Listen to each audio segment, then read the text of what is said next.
Un PDG milliardaire vient de rentrer au pays, mais il percute accidentellement une dame qui colle des avis de recherche. Elle s'arrête immédiatement pour voir. Après avoir vérifié que la dame n'est pas blessée, la bienveillante PDG insiste pour la raccompagner. Touchée par sa gentillesse, la dame lui offre sa seule richesse, une orange. Quelle épluche pour le PDG, qu'il accepte sans la moindre réticence. Il prend une orange et la mange avec plaisir. Mais comme il a un léger rhume, il se met à tousser après avoir mangé l'orange. La dame aperçoit cela et déchire une affiche de personnes disparues. Prend les épluchures d'orange qu'elle vient de peler. Demande au PDG de les ramener pour faire une infusion. Et lui dit que c'est un remède de grand-mère qu'elle utilise depuis des années. Puis demande au chauffeur de la laisser descendre plus loin, disant qu'elle rentrera à pied. La dame vient de partir. Le PDG voit les épluchures d'orange dans le papier, et en est stupéfait, car ce remède de grand-mère est identique à celui que sa mère lui préparait enfant contre la toux. Alors que le PDG commence à soupçonner que cette dame pourrait être sa mère, il découvre par hasard le pendentif sur la photo d'avis de recherche est exactement le même que celui que sa mère lui a laissé petit. Le PDG réalise soudainement que cette dame croisée par hasard est la mère qu'il cherche désespérément depuis des années. Il ordonne immédiatement à son assistant d'enquêter sur elle. Pendant ce temps, la dame qui vient de rentrer chez elle se fait à nouveau rejeter par ses deux fils. Voyant qu'on la chasse de la maison, elle supplie son fils aîné de la laisser rester une nuit de plus. Mais sa belle-fille refuse catégoriquement. Ils ont décidé de jeter toutes ses affaires, car les deux fils s'étaient mis d'accord pour s'occuper de leur mère à tour de rôle un mois chacun. Mais le cadet insistait que ce mois comptait 31 jours. Quoi qu'il arrive aujourd'hui, il voulait qu'elle reste un jour de plus. Cette mère avait élevé ses deux fils avec peine. Maintenant arrivée à l'âge de la retraite, elle était ballottée comme un ballon entre eux. La belle-fille aînée a alors hurlé dans la cour. Demandons aux voisins de juger. Elle raconte comment sa belle-mère s'est privée pour financer les études de son fils cadet. Mais aujourd'hui il refuse de la prendre chez lui. Le cadet s'emporte aussitôt et sort l'accord signé entre les deux frères. L'accord stipulait clairement que chacun s'occuperait de leur mère à tour de rôle. Si elle perdait 1 kilo chez l'un d'eux, il devrait la garder plusieurs mois supplémentaires. De l'autre côté, le PDG a mené son enquête et a finalement découvert l'identité de cette dame. Après comparaison des informations, il est fort probable qu'elle soit sa vraie mère. Il ne reste plus qu'à attendre le rapport d'ADN confirmatoire pour pouvoir se reconnaître. Mais le PDG n'en peut plus d'attendre et se précipite chez sa mère, sans savoir. Le deuxième fils, voyant sa mère si maigre, affirma catégoriquement qu'elle avait dû maigrir chez l'aîné. Il apporta alors une balance pour peser le bétail, déterminé à la peser coûte que coûte. L'aîné, craignant vraiment que sa mère n'ait maigri et qu'ils doivent continuer à s'en occuper pendant des mois encore, s'empressa de dire que c'était pour peser le porc, pas pour peser les gens, et jura ses grands dieux. Sa mère n'a absolument pas maigri chez lui. Les voisins qui regardaient la scène n'ont plus supporté. À voir la mine de la dame, elle a forcément maigri. Le deuxième fils pense que puisqu'elle a maigri, alors la mère devrait rester chez l'aîné encore quelques mois. Mais à sa surprise, le frère aîné l'a retenue. Puis les deux fils en sont venus aux mains. En voyant ses deux fils se disputer ainsi pour elle, la mère en a le cœur brisé. Elle a alors immédiatement proposé de monter sur la balance. La belle-fille s'inquiète vraiment que sa mère ait maigri. Par 38 degrés, elle craint que sa belle-mère attrape froid. Elle lui met exprès une veste en polaire. Les deux frères ignorent complètement les sentiments de leur mère. Ils la pèsent comme du bétail sans aucune dignité. Le cadet soupçonne son frère de tricher. Il le prévient que s'il y a un manque, il ne le laissera pas passer. Mais l'aîné jure sur son honneur qu'il est parfaitement juste et équitable. Ils ont immédiatement pesé leur mère. Les deux frères étaient trop occupés à se disputer. Ils n'ont pas remarqué l'expression épuisée et désemparée sur le visage de leur mère. Après une série de confrontations acharnées, le résultat final a montré que le poids de leur mère n'avait pas du tout diminué. Mais le cadet refusait de le croire, pensant que son frère avait forcément triché. Il a insisté pour tout recommencer. Les deux frères ont recommencé à se disputer. Pendant ce temps, leur mère était épuisée. Elle s'est effondrée de fatigue par terre. À ce moment critique, le PDG est arrivé juste à temps, alors qu'il voulait intervenir. Un voisin l'a retenu, lui disant de ne pas se mêler des affaires familiales. Le PDG a demandé ce qui se passait. Aucun des fils ne voulait s'occuper de la vieille dame. À ce moment, un morceau de viande de porc tomba du vieil homme. La preuve était accablante. L'aîné comprit qu'il avait tort, voyant qu'elle n'avait pas raison. La belle-fille s'effondra par terre en hurlant, accusant sa belle-mère de faire la tête pour un rien au quotidien et de toujours favoriser le cadet. Mais le second fils pensait que c'était l'aîné le chouchou. Le PDG présent ne put plus supporter cette scène. Il voulait aller aider, mais son assistant l'a retenu, en lui rappelant d'attendre les résultats de l'expertise avant d'intervenir. Le PDG n'en pouvait plus et l'a engueulé pour qu'il se dépêche. Mais à ce moment-là, la belle-fille a trouvé que ses cris n'avaient servi à rien. Elle a pris un balai et chassé sa belle-mère chez le second fils. Mais celui-ci refusait d'envenimer la situation. Les deux frères ont exprimé leurs véritables sentiments, disant que celui qui aime s'en occupe, mais eux ne le feraient plus jamais. Ces mots ont profondément blessé le cœur de leur vieille mère. Elle avait tant peiné pour élever ses deux enfants, mais une fois âgée, elle était devenue un fardeau à leurs yeux. Elle a simplement pris ses affaires et est partie. Le PDG a demandé à son assistant les résultats de l'expertise. Les résultats correspondaient exactement à ce qu'il pensait. Cette dame est sa vraie mère. Après avoir appris cette nouvelle, le PDG était très ému. Mais c'est à ce moment qu'il découvre qu'on a poussé sa mère dans l'escalier. La foule bouscule la mère. Le PDG leur ordonne violemment d'arrêter. Mais la femme affiche un mépris évident. Elle dit à l'homme de ne pas se mêler de ceux qui ne le regardent pas. Le PDG lui assène une gifle sans hésiter. La foule s'indigne en lui demandant pourquoi il a frappé. L'homme les traite d'enfants ingrats. Il déclare que si eux ne s'occupent pas de leur mère, il le fera. La femme rétorque qu'il ne respecte aucune règle, et ajoute que son père est le chef du clan Lee. L'homme ne craint pas le passé de son père. La femme vexée entre dans une colère noire. Elle jure qu'il ne sortira pas vivant d'ici, puis envoie ses hommes l'attraper.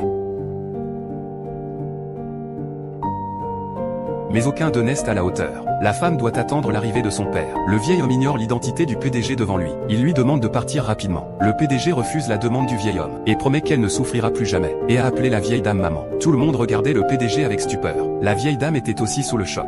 Puis le PDG s'est agenouillé et s'est prosterné devant elle, disant qu'il était revenu trop tard pour s'excuser. À ce moment, le frère aîné a deviné que c'était son frère cadet. La vieille dame a alors reconnu le PDG et l'a serré dans ses bras. Le père de la femme sert maintenant le thé au bureau et ne cesse de dire des paroles flatteuses et demander où se trouve le PDG Gu. L'assistant indique que le PDG Gu a d'autres affaires. Le groupe Gu prévoit de construire un verger dans la ville de Li. Il faut démolir une partie des maisons. Voici le plan de démolition. La maison ancestrale du vieil homme est aussi concernée. Le PDG et sa mère sont enfin réunis. Tous deux sont très émus. Ensuite, le vieil homme présente à ses deux autres fils. Leur frère est de retour. La femme rétorque avec mépris que ce n'est qu'un gamin. Il n'y a pas de quoi se réjouir. Elle espère quand même pas que ce morveux va s'occuper d'elle plus tard. L'aîné se moque aussi. Il se prend vraiment pour un citadin. Le PDG décide de leur faire payer toutes les humiliations qu'ils ont fait subir à la vieille dame. Il est temps de régler les comptes. Mais la vieille dame prend leur défense. Le PDG sait très bien comment il la traite. Voyant leur mère implorer pour eux, il n'a pas cherché à leur rendre la vie difficile. La femme a laissé le PDG l'emmener. De toute façon, personne ne voulait s'occuper d'elle. Puis l'aîné a pris la parole. Alors pars avec ton troisième frère. On t'a élevé pendant toutes ces années. C'est à son tour de faire preuve de piété filiale. Puis la femme a commenté avec sarcasme. La vieille est boiteuse et puante. Le sac de pisse accroché à lui piquait les yeux. Et il a osé dire au PDG de ne pas regretter. C'est alors qu'une autre femme est intervenue, se demandant si le PDG avait un plan en emmenant le vieil homme. Alors que le PDG s'apprêtait à partir avec le vieillard, le chef du clan Li les a arrêtés.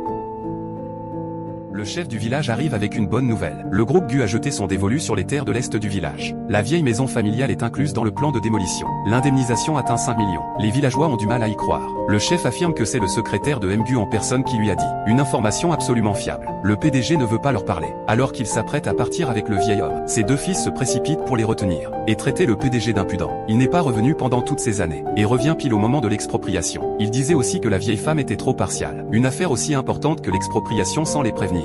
La vieille ignorait elle-même cette expropriation. Le chef du clan s'est mis à railler le PDG. Il revient sans vergogne dès qu'il y a de l'argent. Puis les deux fils se disputent pour s'occuper de la vieille. L'un veut l'emmener vivre en ville. Un fils propose de loger le père près de chez lui et veut lui donner la chambre principale. Puis une dispute éclate entre les deux frères. L'un dit que la campagne est inconfortable. Il veut ramener son père en ville. La maison en ville est lumineuse et spacieuse. Les deux fils recommencent à se chamailler. C'est alors que le PDG intervient. Il rappelle que les clauses de déménagement ne sont pas finalisées. Pourquoi se précipitent-ils ainsi? Ils ont peur que le projet soit annulé et qu'ils n'obtiennent rien. À ce moment-là, les deux commencent à douter. Mais le chef de clan affirme qu'il n'y a pas de problème. C'est le groupe Gu. Un si grand projet ne peut pas être annulé aussi facilement. Le fils aîné fait la leçon à sa mère. Les expropriations vont bientôt commencer. Le PDG est revenu tout seul. Il y a quelque chose de louche là-dedans. Il se demande même si c'est bien leur troisième frère. Le deuxième fils renchérit, lui disant de ne pas se faire avoir. La vieille dame est convaincue que le PDG est son fils et leur demande d'arrêter de se disputer, ajoutant qu'elle n'ira chez aucun des deux. Elle rentrera avec le PDG. Les deux fils ne savent plus quoi faire.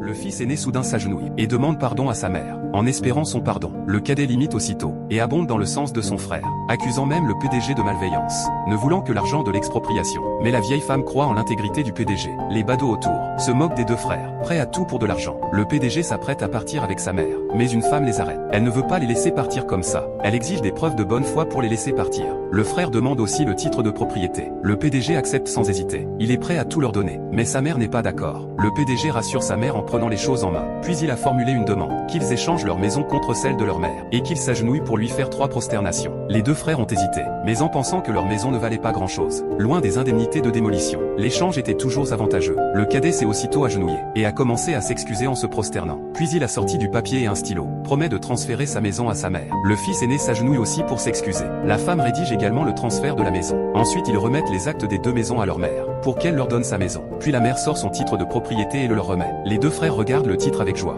ignorant que cela les fera bientôt pleurer. Le PDG leur demande alors, échangez 2 belles maisons contre une mauvaise. Vous ne le regretterez vraiment pas. Ils étaient pourtant ravis, car les indemnités de démolition atteignaient des millions. Jamais ils n'auraient pu gagner autant à la campagne. Le PDG les observa encore rêvasser, et leur redemanda, vous ne craignez pas que le PDG du groupe Gu change d'avis, et annule le projet de démolition de la ville de Li? Mais les frères crurent qu'ils les enviaient. Puis le PDG appela son secrétaire, qu'ils ramènent immédiatement leurs hommes à Ligiazen, et qu'ils annulent le plan de démolition de Ligiazen.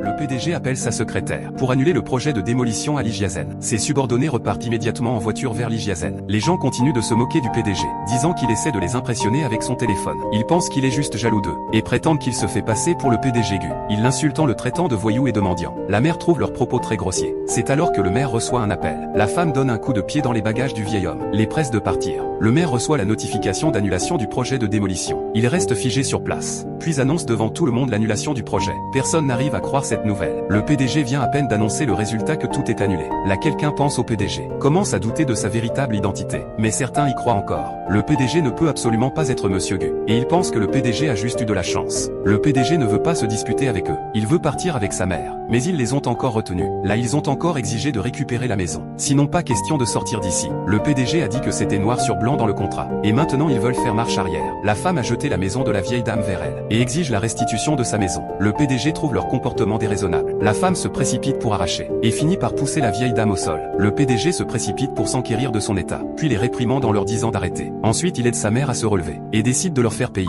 La femme pense que le PDG joue la comédie. Elle ne croit pas qu'il soit le vrai PDG Gu. Il a ensuite rallié les villageois, pour lui donner une leçon. La mère a immédiatement imploré la clémence pour le PDG, espérant que tout le monde puisse coexister pacifiquement. Mais le fils aîné a écarté sa mère en l'accusant de favoritisme. Puis les villageois ont tenté d'arrêter le PDG. Un groupe a saisi des bâtons, et l'a encerclé. Quelqu'un l'a frappé par derrière, avant de le plaquer au sol. La mère est aussi emmenée par la foule. Puis le maire déclare vouloir donner une leçon au PDG, pour qu'il arrête de se faire passer pour le directeur Gu. Les hommes du PDG sont en route, alors que l'homme s'apprête à frapper le directeur Gu. Les hommes du PDG interpellent immédiatement le maire, reconnaît les hommes de Monsieur Gu. Il s'avance pour les accueillir, mais se prend une gifle, et se fait gronder pour avoir osé frapper Monsieur Gu. Ensuite, la secrétaire et les hommes chargent. Ils chassent tous leurs adversaires, et sauvent le PDG et sa mère. Le PDG rassure sa mère. Ils sont là pour nous protéger. Certains comprennent enfin la situation. Elle sait qu'elle a fait une bêtise. Certaines n'arrivent pas à croire qu'il s'agit du célèbre PDG Gu. La secrétaire voit que certains doutent encore. Elle s'approche pour la remettre à sa place. La femme refuse toujours de croire que ce directeur est le PDG Gu. La secrétaire lui donne une gifle. La femme refuse toujours de céder. Alors la secrétaire lui donne une autre gifle. Le maire voit que la secrétaire est en colère. Il s'empresse de s'excuser et d'implorer sa clémence.